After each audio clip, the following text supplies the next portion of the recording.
अस्सलाम वालेकुम जी, क्या हाल है आप सब दोस्तों का। एजे इलेक्ट्रिक यूट्यूब चैनल के साथ मेरा नाम आमिर है। दोस्तों, आपने अपनी रोज़मर्रा ज़िंदगी के अंदर बच्चों के खिलौनों में या फिर मुख्तलिफ इलेक्ट्रॉनिक डिवाइसेस के अंदर इस तरह की छोटी छोटी डीसी मोटर्स जो हैं वो यकीनन देखी होंगी। तो मैं आज की इस इंटरेस्टिंग वीडियो में आपको एक डीसी मोटर को खोल के दिखाऊंगा कि उसके अंदर ऐसी क्या चीज़ होती है, ऐसा क्या जादू होता है कि जैसे ही आप किसी सेल या बैटरी के साथ उसको जोड़ते हैं तो वो फौरन से घूमना शुरू कर देती है, चलना शुरू कर देती है। और मैं आपको एक मोटर को खोल के जो है वो उसको डायरेक्टली बैटरी से कनेक्ट करके चला के दिखाऊंगा, तो आप देखेंगे कि एक डीसी मोटर जो है वो किस तरह से काम करती है। तो आपको काफी नई चीजें जो है वो देखने को मिलेंगी आज, तो ये वीडियो आपने कंप्लीट देखनी है। तो दोस्तों, ये मेरे पास एक छोटी सी डीसी मोटर है। इनका नाम होता है दोस्तों परमानेंट मैग्नेट डीसी मोटर्स, क्योंकि इनके अंदर फील्ड को पैदा करने के लिए एक परमानेंट मैग्नेट लगाए होते हैं।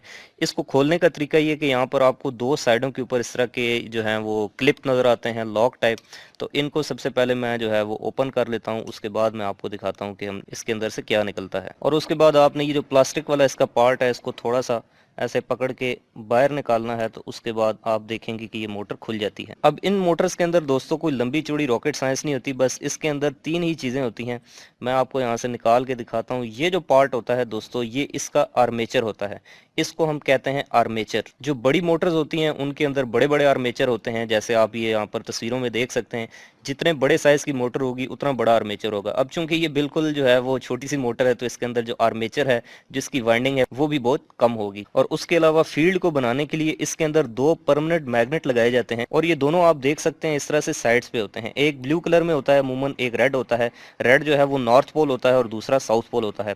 तो इस मैग्नेट के दरमियान दोस्तों जब ये आर्मेचर, जब ये वाइंडिंग इस तरह से रखी जाती है और उसके बाद यहाँ से इन दो टर्मिनल्स के ऊपर इसको सप्लाई दी जाती है, तो एक टार्क बनता है, जिसके बाद ये मोटर चलती है। और इस आर्मेचर को इसके अंदर फ्रीली मूव कराने के लिए देखें ऊपर छोटा सा बैरिंग भी इन्होंने लगाया हुआ है। तो अब दोस्तों यहाँ पर जो चीज सीखने वाली और याद रखने वाली है वो ये है कि इलेक्ट्रिकल में किसी भी घूमती हुई चीज को सप्लाई देने के लिए एक अदर कम्यूटेटर या स्लिप रिंग और साथ में कार्बन ब्रशेस का एक सेट यूज किया जाता है। यहाँ पर आप देख सकते हैं दोस्तों, इसका ये जो पार्ट है, यहाँ पर ये वाला जो पार्ट है, इसके साथ हम डायरेक्टली जो है वो दो पत्रियां जो है वो कनेक्ट करते हैं, जिनके ऊपर हम सप्लाई देते हैं। तो उसके बाद ये जो कम्यूटेटर है, ये इस करंट को अंदर वाइंडिंग में भेजता है और इस करंट से जो फ्लक्स बनता है उसके नॉर्थ और साउथ पोल्स, और इस परमानेंट मैग्नेट से बनने वाले फ्लक्स के नॉर्थ और साउथ पोल से जो मैग्नेटिक फ्लक्स बनता है, ये दोनों फ्लक्स जब आपस में इंटरलिंक करते हैं तो एक रिवॉल्विंग टार्क बनता है, जो कि इस आर्मेचर को घुमा देता है। और जिस साइड पे फ्लक्स घूम रहा होता है उसी साइड पे ये मोटर रोटेट करने लगती है। और इस कम्यूटेटर के पार्ट के ऊपर सप्लाई देने के लिए दोस्तों,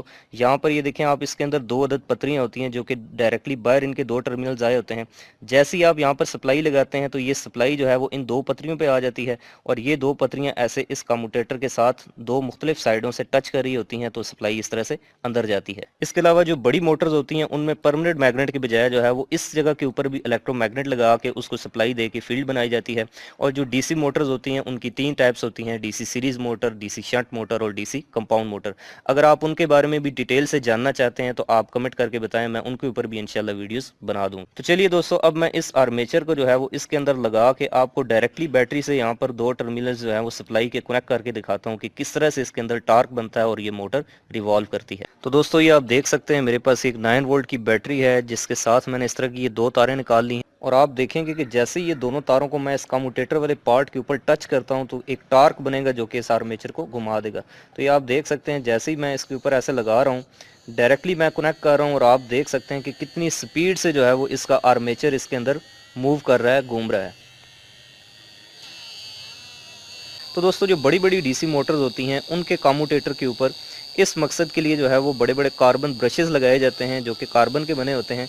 यहाँ पर तो मैंने ये देखें, ये सिंपल तार लगाई है तो ये इस तरह से चल रहा है। लेकिन जब मोटर बड़ी हो तो उसकी करंट भी ज़्यादा होती है, और करंट ज़्यादा होने से इन पॉइंट्स के ऊपर स्पार्किंग भी हो सकती है।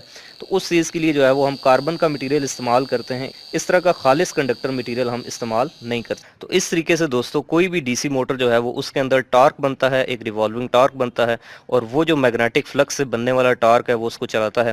तो अगर आप डीसी मोटर्स के बारे में डिटेल से जानना चाहते हैं कि डीसी मोटर्स कैसे काम करती हैं, तो उसके लिए आप जो है वो कमेंट करके बताएं। मैं इंशाल्लाह सबके ऊपर जो है वो इस तरह की डिटेल वीडियो बनाऊंगा। अगर आपको ये वीडियो पसंद आई है तो आप इसको लाइक करें, अपने दोस्तों के साथ शेयर करें। मजीद इंटरेस्टिंग वीडियोस इलेक्ट्रिकल से रिलेटेड देखना चाहते हैं, मेरे इस यूट्यूब चैनल एजे इलेक्ट्रिक को सब्सक्राइब करके बेल आइकन जरूर प्रेस करें। मिलते हैं नेक्स्ट वीडियो में, तब तक के लिए अपना बहुत सा रखिएगा ख्याल। खुदा हाफिज।